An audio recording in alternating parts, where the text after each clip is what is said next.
আরে ছোট বউ, আটা কি করবো? আমি তো রুটি বানাই দিছি। ভাবি, আপনি রুটি বানাইছেন, কিন্তু আপনার দেবর বললো পরোটা খাবে, এই জন্য পরোটা ভাজতে চলে আসলাম। ও, বালা দুইটা মনে হচ্ছে নতুন বানাইছো। এই চুড়ি, চুড়ি দুইটা সুন্দর না ভাবি? এইবার আমার মা বানাই দিছে। হ্যাঁ, এখানে আপনার দেবর অল্প কিছু টাকা দিছে। ওর যে ইনকাম, ওর ভরসায় থাকলে আমার গয়না হবে না। সুন্দর হয়েছে। তোমার মা বানাই দিছে না স্বামীর টাকা দিয়েই বানাইছে ওইটা আমি বুঝি, আমার সামনে শুধু ন্যাকামো। আম্মা, এই যে আপনার চা, ওখানে রাখো। আমার ছোট বউয়ের হাতে চুড়ি দুইটা দেখছেন? দেখেছি, সবার প্রথম আমার এনে দেখাইছে, আর ওই চুড়ি ওর মা বানাই দিয়েছে। যেদিন বানাতে গেল ওই দিন ভিডিও কলে আমারে দেখাইছিল ডিজাইন। ধ্যাত, তাইলে আমি হয়তো বা ভুল ভাবতেছিলাম, ছোট বউয়ের মাই হয়তো ওরে বানাই দিয়েছে। খামাখা আমি মায়ের কাছে বলতে গেলাম। মা ভালো কাজ করছিলে, চুড়ি বানানোর সময় ফোন দিয়ে। আমার যার তো সন্দেহ হয়েছে, আমার শাশুড়ির কাছে গিয়ে বলছে ভালো ভাগ্য ওই সময় তুমি ফোন দিলে। তাহলে আমি যেটাই ভাবতেছিলাম সেইটাই ঠিক। আমার স্বামী যে কবে বুঝবে।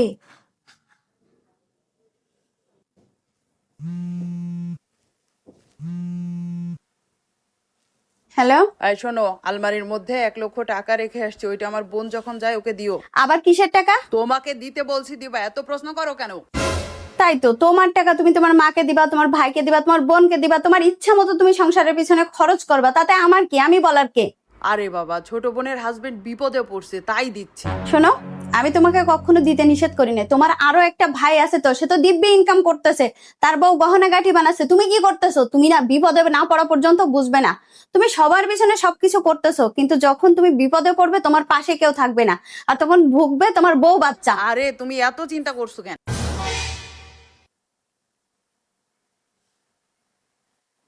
ছেলেকে যে ডাক্তারের কাছে নিয়ে যাব, সকালবেলা চলে গেলে তাড়াহুড়া করে, তুমি টাকা দিয়ে গেছো?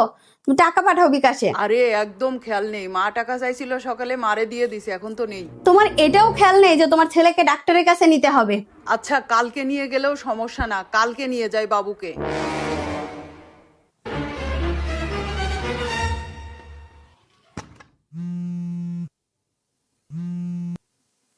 হুম। আমি শেষ হয়ে গেছি ইতি, সব শেষ। কি বলতেছো এইসব? কয়েক মাস ধরে কোম্পানি অনেক লসে চলতেছিল, হঠাৎ করে একটা বড় প্রজেক্ট আবারও লস, আমার চাকরিটা নেই। তো তুমি এত ভেঙে পড়তেছো কেন? চাকরি একটা গেছে, আরো পাবা। তুমি শিক্ষিত, তোমার এক্সপেরিয়েন্স আছে, এত টেনশন করার কি আছে? যতদিন তুমি চাকরি না পাও ততদিন তুমি দোকানে বসো। আমি কিছু টাকা জমিয়েছিলাম, ওই টাকা নিয়ে তুমি আরো কিছু মাল তুলো, দোকানে তুলে দুই ভাই ব্যবসা করো, সমস্যা নেই, খারাপ হবে না। এর মধ্যে তো একটা চাকরি পেয়ে যাবা। আচ্ছা ঠিক আছে, আমি তাহলে মায়ের সাথে কথা বলে দেখি। আচ্ছা ঠিক আছে। বড় ভাইয়ার চাকরি চলে গেছে, আর ভাবি ভাইয়ারের দোকানে বসার কথা বলতেছে। না, এটা হতে দেওয়া যাবে না, মায়ের সাথে কথা বলতে হবে আমার এক্ষুনি। এখন কি যে করব, হঠাৎ করে চাকরিটা চলে গেল। কতবার বলেছি সঞ্চয় করো, নিজের চিন্তা করো, তা না। দেখি মায়ের সাথে যে আমি একটু কথা বলি। দেখেন আম্মা, এইটা কিন্তু আমাদের সাথে একদম ঠিক হচ্ছে না। কি হয়েছে বৌমা, এরকম করতেছো কেন? আর কি ঠিক না? আপনার বড় ছেলে নাকি চাকরি চলে গেছে, আর এখন আপনার বড় ছেলে আর বড় ছেলের বউ যুক্তি করতেছে তারা দোকানে বসবে। কি বলো, বড় খোকা চাকরি নেই? হ্যাঁ, ভাবি কথা বলতেছিল, আমি শুনছি। তুমি আগে শান্ত হও। দেখেন আম্মা, ওই দোকান কিন্তু আপনার ছোট ছেলের নামে, আর ওই দোকানে ভাইয়া এসে যদি ভাগ বসায় তাহলে কিন্তু বিষয়টা ভালো হবে না। আম্মা, ছোট বউ কি বলতেছে এটা?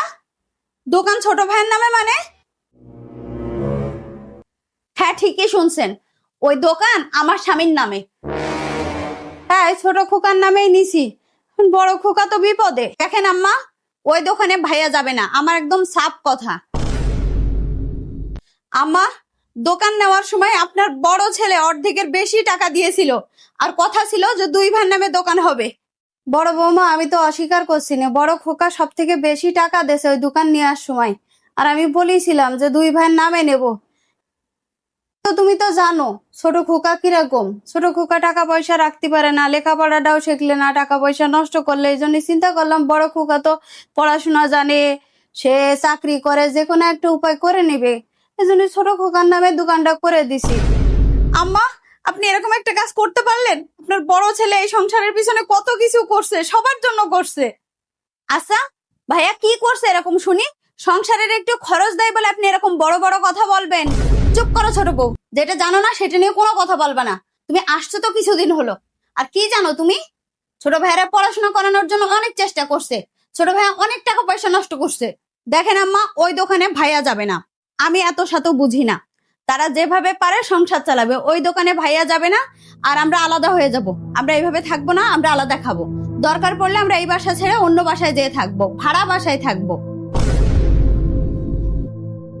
শোনেন আম্মা, আপনার যদি যাইতে ইচ্ছা করে আমাদের সাথে যাবেন, না যাইতে ইচ্ছা করলে আপনার বড় ছেলের সাথেই থাকতে পারেন।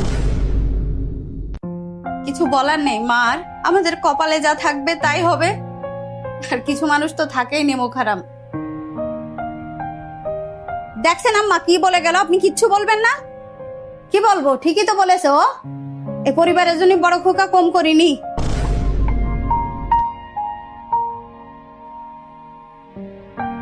হ্যালো, কি ব্যাপার, কোথায় তুমি? সারাদিন বাসায় আসলে না, কোনো খোঁজ খবর নাই। বাসায় আসবো? কার বাসায় আসবো? ভাই বোন মা কেউই তো আমার না। অনেকবার তোমাকে বুঝিয়েছি, অনেকবার ওয়ার্নিং দিয়েছি, তখন যদি আমার পরামর্শটা নিতে তুমি।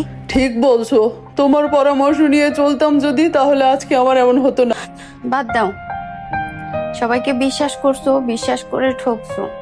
চিন্তা করো না, যার কেউ নাই তার আল্লাহ থাকে, একটা না একটা উপায় হয়ে যাবে।